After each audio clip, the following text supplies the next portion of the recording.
Hi friends, ఇల్లు ఇల్లాలు పిల్లలు సీరియల్ ఎపిసోడ్ ఈరోజు ఏం జరిగిందో ముందుగానే తెలుసుకోవాలనుకుంటే మన ఛానల్ని సబ్స్క్రైబ్ చేసుకుని లైక్ చేయండి, షేర్ చేయండి. అయితే అమూల్యని చందు కొడతాడా, లేకపోతే అమూల్య నిజం చెప్పేస్తుందా అనే విషయాలు ఈ వీడియోలో తెలుసుకుందాం. ఇల్లు ఇల్లాలు పిల్లలు నేటి ఎపిసోడ్లో ఇడ్లీ బాబాయి భాగ్యం కలిసి సంతోషంగా టిఫిన్ సెంటర్లో టిఫిన్ తింటూ ఉంటారు. అక్కడికి వల్లి వచ్చి ఇద్దరిని తిడుతుంది. ఎక్కడ అమూల్య నా పేరు చెప్పేస్తుందో అని భయపడుతూ చస్తున్నాను అంటూ భాగ్యం మీద అరుస్తుంది. భాగ్యం నచ్చజెప్పాక కూర్చొని తల్లితో పాటు టిఫిన్ తినడానికి కూర్చుంటుంది. వీరిని నర్మద చూస్తుంది దూరం నుంచి. ఆ విషయం బల్లికి తెలిసి టేబుల్ కింద దాక్కుంటుంది. నర్మద భాగ్యం ఇడ్లీ బాబాయ్ దగ్గరికి వస్తుంది. వల్లి దాక్కోవడం చూసి నర్మద కనిపెట్టేస్తుంది.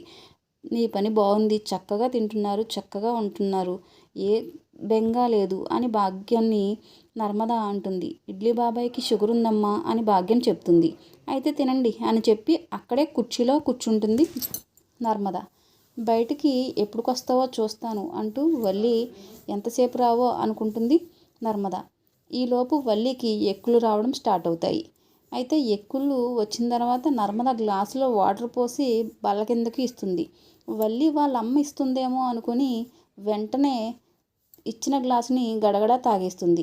ఆ తర్వాత టేబుల్ కింద నుంచి లేచి బయటకు వస్తుంది. కానీ వెనక నర్మద ఉన్న సంగతి చూసుకోకుండా ఏదేదో వాగేస్తూ ఉంటుంది. ఈలోపు నర్మద భాగ్యం, ఇడ్లీ బాబాయి, వల్లీలను చూస్తూ అమూల్య పెళ్ళికి మీకు ఏదైనా సంబంధం ఉందా? మీ టెన్షన్ చూస్తుంటే నాకు ఏదో అనుమానం వస్తుంది అని అంటుంది. దానికి భాగ్యం మాకు ఏ పాపం తెలీదు అని చెబుతుంది. ఒకవేళ అమూల్య పెళ్లి విషయంలో మీ ప్రమేయం ఏమన్నా ఉందని తెలిస్తే మాత్రం నేను అస్సలు ఊరుకోను అని స్ట్రాంగ్ వార్నింగ్ ఇచ్చి వెళ్ళిపోతుంది. నర్మదకు మన మీద అనుమానం వచ్చేసినట్టుందే అని చెప్పి అమూల్య కాళ్ళు లేదా భద్రావతి కాళ్ళు పట్టుకొని బతిమలాడుకుందాం అని చెప్పి భాగ్యం అంటుంది. ఆ తర్వాత వాళ్ళ ముగ్గురు పరిగెడతారు. అయితే ఇంతలోపు ప్రేమ హాస్పిటల్ నుంచి బయటకు వస్తూ అక్క అని చెప్పి కంగారు పడిపోతూ ఉంటుంది. తర్వాత ప్రేమ దగ్గరకు నర్మద వస్తుంది. ఏమైంది, ఇంత కంగారు పడిపోతున్నావు అని చెప్పి నర్మద ప్రేమను అడుగుతుంది. ఏంటో అక్క కంగారు వచ్చేస్తుంది.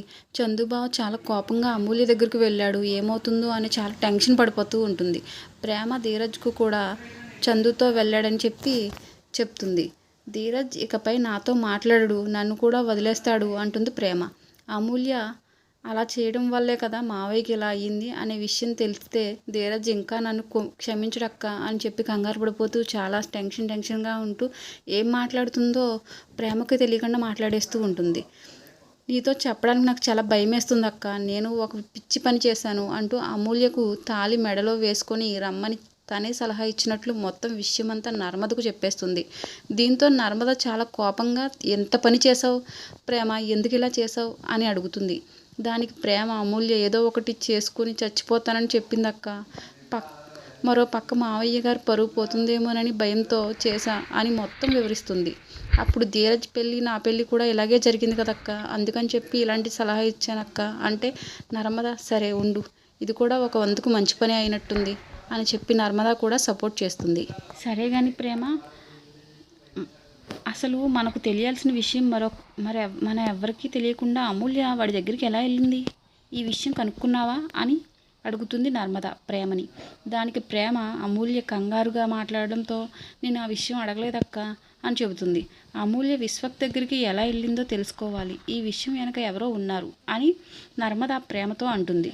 అమూల్యను చంపేస్తానంటూ కోపంగా వెళ్ళిన చందు అక్కడ చాలా కోపంగా సేనాపతి ఇంటికి వస్తాడు. అమూల్య బయటకు రా అని చెప్పి గట్టిగా అరుస్తూ ఉంటాడు. అయితే దాంతో విశ్వక్ కిందకు వచ్చి చందుతో గొడవ పడడానికి కాలర్ పట్టుకుని గొడవ పడుతూ ఉంటారు. సేనాపతి ఇద్దరిని విడదీస్తాడు. ఈలోపు అమూల్య అక్కడికి వస్తుంది. చందు అమూల్యని లాగిపెట్టి చెంప మీద కొడతాడు. నాన్న నీకు ఏం ద్రోహం చేశాడే, చిన్నపిల్లవని చెప్పి చాలా ప్రేమగా పెంచాడు, కన్న విలువకి ఇలా చేస్తావా అని చెప్పి వాళ్ళ చెల్లిని చెడామెడా తిడతా ఉంటాడు. నీ మీద పెట్టుకున్న నమ్మకాన్ని ఇలా బొమ్ము చేస్తావా అని గుండె ఆగిపోయేంత పని అయింది అని చెప్పి నాన్నకి గుండెపోటు వచ్చిందని చెప్తాడు.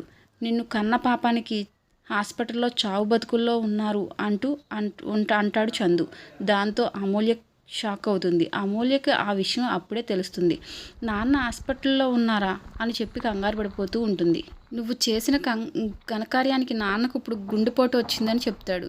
దాంతో అమూల్య నాన్నకి ఎప్పుడు ఎలా ఉంది, నాన్నకి పర్వాలేదు కదా అని ఏడుస్తూ చెప్తుంది అమూల్య.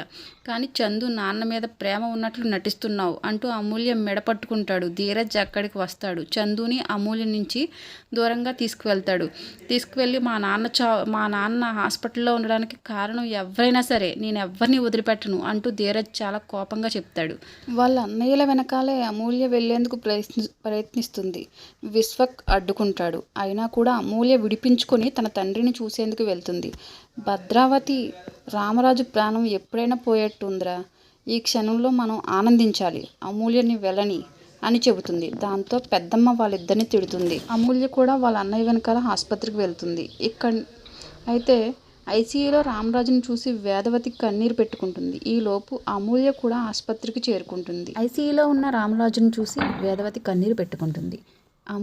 అమూల్య రావడం చూసి నర్మద అమూల్యని అడుగుతుంది, నువ్వు ఎలా వెళ్ళావు ఏంటి అని అడగబోతుంది.